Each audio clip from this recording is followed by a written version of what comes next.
What's up, y'all? We are starting the video straight off in the car. I got a new tune from the tuner, and this is revision number 4, I believe now. And revision 4 should be pretty much it when it comes to tuning on 93. We've been tuning on 93 for, oh, nope, don't do that one. We've been tuning on 93 for a little bit now. We were having some problems when it came to drivability there towards the end. And what I mean is I would start to accelerate from a dead stop and the car would like bog down and then it would go, which was really weird. So then I tried it in sport mode, not sport mode. I tried it on map 1, map 2. It did it every time. What I noticed is if I started rolling the car by itself and then went, it was good. It wouldn't do it. But if it was from a dead stop and I just gave it gas, it was just like the RPMs were just like real quick. It was kind of weird. So we flashed map 2 back on and it didn't do it at all. So I just got map 4 and this should pretty much be it. So I'm gonna go ahead and flash map 4 and then I'm gonna take you guys on a little drive. All right, map 4 is done. So we'll start the car. We got check engine light. So I'm going to read that. I keep getting this one, power battery below upper start ability limit. I should probably look into that. I wonder if this AGM battery is starting to die. All right, check engine light's gone. I don't know if you guys can see that. I don't have visibility up on this thing. So we are going to go do a little bit of drivability. I gave it gas, we're good. So drivability wise, we are back to normal.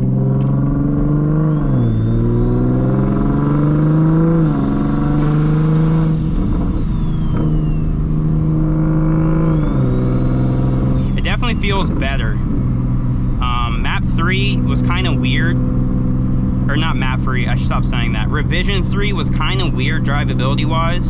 It's been a few days since I last recorded. I went on a trip. I was about 4 or 5 hours away and I did a lot of stuff. I do not have the 86 anymore. We will cover that. I have a truck, a diesel truck now, but I'm gonna do some stuff to the Supra today. Last night I did my hopefully last 93 log and it felt really good. It was strong. I checked the log myself. I hit like 25 pounds, but I sent off to the tuner last night. He said he'll check it today. So I will get that back today and hopefully I can go E85 now. But we have some stuff we're gonna do today. Some stuff's not important, some stuff will be important, some stuff I'm doing just to do. So first up, I have a fuel cooler. Now, a lot of people don't run something like this. I'm doing it because I'm a freak when it comes to cooling things, and cooler fuel is more efficient fuel. There's a lot of science behind it. Engine Masters actually made a video on cooling fuel. So I'll link that down below. They're way more smarter than I am. But essentially what I'm gonna do here is, and why I'm doing it here, is actually I'm gonna pop the hood. All right, so now I got the hood popped. This fuel rail is the main reason why I'm doing it. It's actually still warm and I drove it 12 hours ago. So fuel sits in that. That rail gets super hot, and something I want to do is try and decrease the fuel temperature when it goes back to the tank. So being that this is attached to the manifold, it's under the hood, that fuel rail gets really hot, and then that fuel like sits in there or returns back to the fuel system also gets really hot. So by putting a fuel cooler in the return line, it's going to reduce the temperature that fuel is going back into the tank, where that fuel is now heating up the rest of the fuel. So this line right here, fuel comes in, supplies fuel to the port rail, and then that line back there is a return line where it goes back into the tank. So I'm gonna add that fuel cooler in that return line. Just like getting colder air to your engine, it's the same with fuel. I have a Y in my system where the two pumps come together, and because of this Y, it sits like this, and then they're PTFE lines, so then like they're real solid, so they like bow out. So to make more room for the fuel cooler, I'm gonna put one of these in there, so it just goes straight into one line. So that should free up some room. You guys will see all this here in a second. And then this will go in the return, which I have all the PTFE fittings for this. I can throw this was on Amazon. I think it was like 50 bucks. So I'm gonna install this. I am gonna put these back on. Now this is partially assembled. I kind of want to show you guys this. So this is gonna go like this on the bottom of the car. And then right here are the fittings. So it's gonna go into there and then fuel will flow through it and then back into the tank. So with these fins, as air passes over these fins, it cools these fins. Because these fins, I don't know if you'll be able to see in there, go all the way through. There you go. These fins go all the way through. So fuel is heating those fins and then air passes over these fins to cool the fins. It cools the fuel. I wanted to do like a radiator setup in the very back, like where the muffler used to be, since I'm a single exit. I have all that space back there, but that would be a lot of extra work for something that I don't even know if it's gonna do a whole lot. This is small, simple, easy flow through. Like it's not difficult. And I mean, this isn't a drag car, it's more of just a street car. So something like that seems a little extra, but this seems very efficient for what it is. This is my fuel system, essentially, where I'm talking about. So right here is a Y, so it you know, being that these are PTFE lines, they spread out a lot. So I want to take this and put this, oh, sorry. I want to put this right here. So then that's going to free up all this bowed out space. And then I'm thinking about putting this fuel cooler essentially like right here up against the frame of the car. And that way it's got enough clearance for this thing.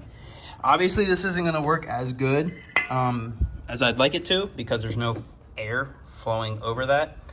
But I mean, anything's better than nothing. So I'm going to put that there. Got this now attached, this T instead of that Y. This gave me so much more room. Pretty much now all of that's free. I went ahead and got this all disconnected. So now that line's out of there. I'm already liking this way better. This just looks so much better. It's so much more cleaner. So now this guy, I want to put roughly right there, and that'll fit. However, I got to get these two things out of the way because it sits right on top of those, or those sit on top of that, whatever. So I'm going to get these out of the way, and I should be good to mount that. Lots of progress done here. So it's going to suck because I think I'm going to have to take this line completely off, which means taking the exhaust off, the heat shield off, that shroud off, this big thing off, which really sucks. So I'm going to try and get this attached and get this piece threaded on without it, although that's really tough without using like an anvil, not an anvil, a vise in your little tools. So I don't know how I'm going to do that, but this part kind of sucked because this is touching right here. So I basically had to loosen the fuel filter just enough to get this in here, and then I tighten this down, and then I retighten this down so it's not sitting where it used to, kind of like it's kind of bleh, but it is in place and is now secure. Full fuel cooler secure, and it's coming along. I already got this piece cut, as you see here. The only thing I can think of that I might do is the whole like flex fuel sensor bypass to help with flow. But being that the flex fuel sensor's going to the stock injection, that I'm not too worried about that, because stock injection kind of becomes secondary when I get over so much boost. So then I don't really care for that. Fuel system is wrapped up. Sorry, I got the fan going down there. It is getting hot under here. So this is what it looks like. This is my stock pump and added low pressure fuel pump. It goes into this thing now. It's a lot closer together so I can save room. And then goes into my fuel pump, and it splits there. One goes to port, one goes to factory injection, and then it goes through the port rail back down to my fuel pressure regulator, and then through my new added fuel cooler, and then back into the fuel system tank, or the fuel tank, sorry. So the whole reason I did this again, that fuel coming out of the port rail is super freaking hot. So, and I'm hoping that this will help cool that down before it gets into the tank, where then in the tank it heats up the rest of my fuel, and then my fuel doesn't have the cooling properties as much as it should. So I don't know. So I'm going to start the car, make sure I got no fuel leaks, and I will wrap it up. Alright, sorry for the super late video. I'm still here. If you can tell by my voice, I got some mouth surgery a couple days ago. It's the one where they cut the thing under your tongue, because I've been tongue tied my whole life. So they cut that, and my tongue is still like not happy. So I'm still here. I just haven't been able to record a lot because of my tongue. I haven't been able to talk for the past few days, but it's getting better. The car's driving good. There's no fuel leaks. My GoPro, for some reason, isn't turning on. The batteries are good. I don't know what's going on. So I haven't been able to record like my pools and whatnot. But I'm officially on E85, so that's cool. I've done 2 logs now. And my last log, I was on E68.